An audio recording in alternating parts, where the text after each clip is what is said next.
Now, amid preparations for the Foreign Ministry's pivotal biennial conference, State Minister Orlando Terrelong has found himself in controversy over the use of the Jamaican flag on his social media platforms.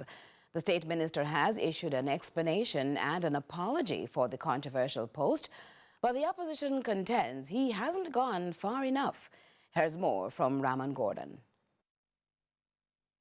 The Foreign Affairs Ministry is again in hot water.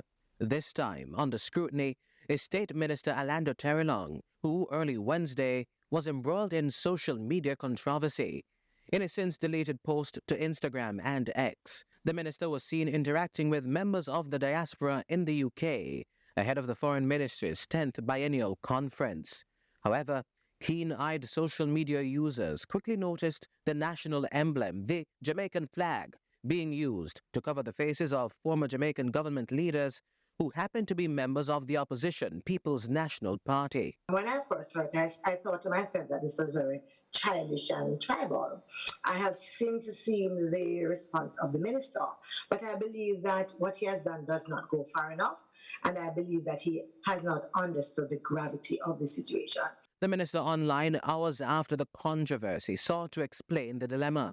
He blamed an aide and stated that their access to his social media accounts had been rescinded. First of all, the fact that an individual in that position, sensitive position, would have used the Jamaican flag to obscure the image of two former prime ministers speak to also a mindset. I believe that just removing the individual from that particular post doesn't send the message strongly enough for me. Dr. Angela Brown-Burke is Shadow Minister on Foreign Affairs and Trade. She's joined Jamaicans, still expressing concern. I believe that this is a fundamental issue, especially given the kind of tribal past that we have had. Even today, as we look locally, there are individuals, there are some of us who believe that there are times when policies and programs are implemented in far too much of a tribal manner.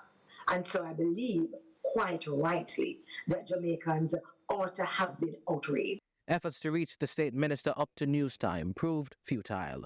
Ramon for CVM News.